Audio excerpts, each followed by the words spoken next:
Hey there, I've been out for a little while, but I'm getting back to making videos, and wouldn't you know, Star Wars is having problems.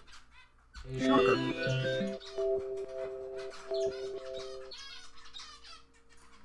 So yes, I was down out for surgery, and I kept trying to keep track of different articles and stuff. This was from a couple of weeks ago about Star Wars merchandise sales keep on dropping. So come down here. It says, they're doing a lot. They got movies, they got everything else, going on. It says, unfortunately, however, even though the franchise keeps busy, it looks like it hasn't been enough to drive sales of merchandise. Later in this article, they're saying now that with Episode 9, that around Christmas time, everything's going to be great. It's all going to come back. It's all going to be perfect. They're going to have, every bit of merchandise sales is all going to come back. It's going to be super happy and no problems at all. Well, the one real problem that they have is right here. They have not created any characters that I would consider compelling. I'm sure the actors behind the characters are are nice. In whatever interviews I've seen, they seem, pretty nice. Haven't heard any real, bad things about them bickering or arguing or being, jerks, behind the scene or anything else. So, nothing against the actors playing the characters, but the characters that they have been given to play and the scripts that they have been given have been horrible. I went with my son to see The Force Awakens, and it wasn't 20 minutes in the car on the way back where we were like, wait, they just redid the original Star Wars film and just flipped a few things around. We still had a cantina. We still had the Millennium Falcon. We still had somebody on a desert planet. Blah, blah, blah. All this stuff is like, they don't have any imagination. They don't have any, where's that? So that, and just the fact that, the Rey character is just like instantly able to do everything, the Mary Sue aspect. If she's going to be the lead, if she's going to take over and be the replacement for Luke, as it were, going forward, there's just no reason to like it. There's no reason to like the film. I mean, as a kid in 1977, when I went and saw the original Star Wars film, I was a kid who sat there and saw Luke working on the farm there, and he has chores to do. He has things that he's being bugged to do, and he wants to go, do other stuff and do more fun things, and that speaks directly to a kid. It's like, I don't want to do my chores. I don't want to do these things. I want to go out. I want to go buy comic books. I want to go get my action figures. I want to do all that. We're going to get trading cards. I got books and books of trading cards and stuff so that I can go in school and be able to trade these with my friends and say, oh, you got this one. Okay, I need this one. I can complete my set and everything else. So I wanted all that, right? So that's not what we get with the new set of characters. We get instantly heroic timelines, no character flaws. We don't get anything compelling that really is driving us to, be engaged in these characters. And then, of course, to cement the whole thing down, we have, The Last Jedi, which basically took the most beloved character in Star Wars of all time and made him a joke. So now you're taking this character that when I was 13 years old, I completely identified with and continued to watch and continued to collect and continued to do things and continued to associate with, and you say, oh yeah, that character that you aspire to be like, aspire to take direction from. He always wanted to move forward. He said, I need training. I need to move forward. I need to do this. So that means when I get to be, older, I'm just going to blow it all away. I'm just going to take everything that my life was and go, whatever. It's nothing. I'm giving up.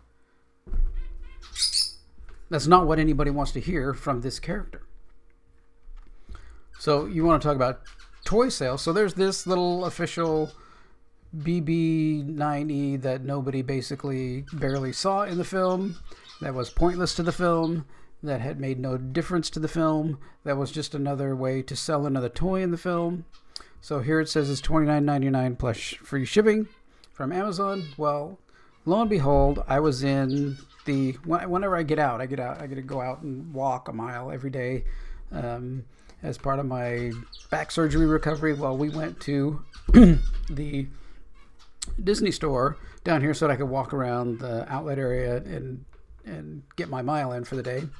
And in the Disney store, this toy was selling for $29.99, and then it had a sticker that said $19.99, and then it had a sticker that said $14.99, then it had a sticker that said $9.99, and now it has a sticker that says $4.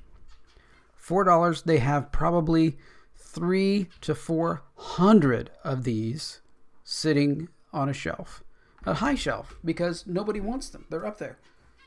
Nobody wants any of this stuff. I mean, there's tons of, other sequel trilogy things that are there that are also on huge clearance. I mean, it's the outlet store, but sometimes they get a lot of clearance merchandise, but I cannot believe how many hundreds of these were there. It was just rows and rows and rows, like 4 deep on the shelf. It just rose all the way to the ceiling of this garbage. Of course, you turn around and there's original trilogy characters that are there on the shelf, still selling regular price. Turn around, sequel trilogy items on the shelf, heavily discounted, 70, 80, 90% off. So what they need to look at is, again, these characters that they've put together have no reason for me to like. And if there's no reason for me to like these characters, there's no reason for me to go buy a toy. Have I bought any? I'm trying to think. Have I bought any? No. I've bought no. I did buy, I had this Toy Story puzzle here that I saw the other day because Toy Story was out, right? So I had to go buy a Toy Story puzzle because I love Buzz Lightyear. And even though I think they kind of disgraced him a little bit and made him stupid kind of in the last Toy Story movie, I still love Buzz Lightyear. And I can get past that. If they make another Toy Story movie and continue that path, then that's going to be problematic for me. But Star Wars, and the more I hear about the next storyline for Episode 9, I'm like, are you kidding me? This is just, you can't even give us a good story. I mean, if at the end of one of the movies, if either at the end of The Force Awakens or if they had made a different film from The Last Jedi. I mean, of course, this would have had to have happened in The Force Awakens because they killed Han Solo off pointlessly. If they would have had a scene like this, kind of like an awards scene or something where they were all together and even add the new characters in the background, that would given some of the new characters some legitimacy, would given everybody what they wanted, which was all of the characters back together in a scene, right? This is, the Avengers, in all the Marvel movies, in the Avengers movies, they always have a scene where they're fighting and you see all of them come through all identical at the same time. When they're standing in, the Sokovia or whatever that city where they're trying to protect the thing so that Ultron doesn't punch the button and send the city back down to the ground.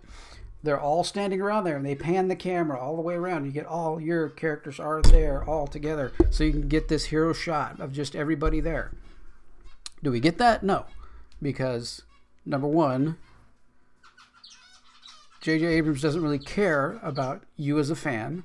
He only cares about, marching to Kathleen Kennedy's orders, as she writes her notes as secretary and sends them out.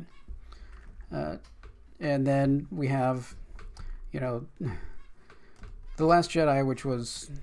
So I've seen The Force Awakens once in the theater, and I watched it once at home. I saw The Last Jedi once in the theater, and if I wasn't so completely distraught and dismayed and overcome with basically pain over what happened to the characters and how horrible the film was, I should have gone back to the manager of the theater and said, I want my money back. That was the worst movie I've ever seen, and I really don't think I should have paid for it. That's what I should have done. So that part's on me. And so the next movie, I mean, I saw Solo streaming after it came out. And I'm like, wow, I'm so glad I didn't see this in the theater. This is the worst. Almost as bad as The Last Jedi.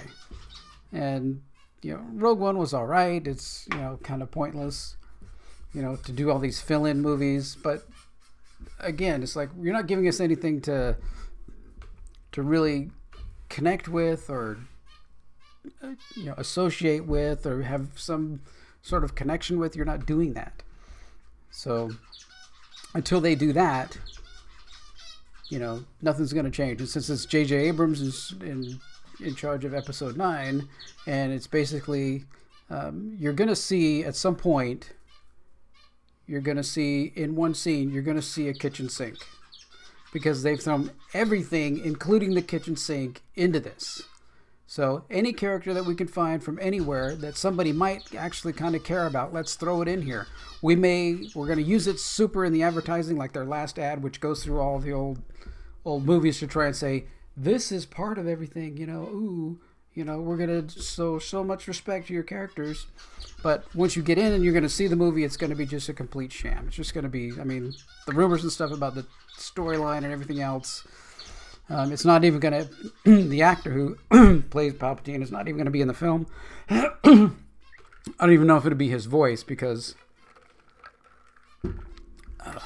just go watch some of the videos on what the script leaks are and what the storyline leaks are, and you'll go, wow, this is dumb. So it's going to be, I don't know. I think Star Wars after this just needs to be, put to bed for a good 10, 20 years. Maybe by then, Kathleen Kennedy will completely retire. Hopefully that's what will happen after Episode 9. That we're just going to have to wait for her to either retire or whatever, because I don't think she'll ever be removed, because from the people that I know that work at Disney, everything's great. Oh, look how much money this movie made. Oh, wow, it's super. Because they can't say exactly what they feel. Otherwise, they lose their jobs. That's how it is. You can't have an honest opinion from anybody at Disneyland or anyone in Access Media. They're always going to say, oh, it was wonderful. Oh, blah, blah, blah. So the only thing we have is, basically the Phantom Menace and people out here who are actually speaking their mind, who have been, like I said, I saw the movie in 1977. I've seen all the movies when they first came out. I remember it being in a theater in Roseville in Northern California, and at the end, when the Death Star blew up, the people in the audience stood up and cheered and clapped. Standing ovation to a movie. Do we get that now? No, we get we go in the theater, we go, oh my gosh, don't tell me that's what happened. Oh my gosh, this is horrible. Oh my gosh, I can't even believe what I need to leave the theater. You get just this feeling that you need to leave the theater because this is so horrible. How do you what's the contrast there? It gets me worked up. I'm sorry. It just gets me worked up. Anyway, those are my thoughts about, Disney and, they're whining about toy merchandise. If you've been to Galaxy's Edge, you know that there's absolutely nothing compelling there to buy. Everything is worthless and pointless. I mean, I have, my little no-fly zone, TSA disapproved little thing. That's because I drove there. I guess I could start driving there and buy a bunch of these and sell them on eBay, because you can't fly with them. So then people would, I don't know.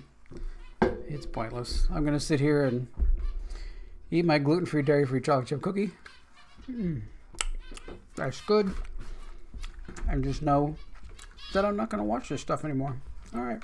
I'll criticize it, because if they do something good, if somehow Star Wars does anything good, I'll be all for it and behind it. But right now, I got nothing. There is nothing.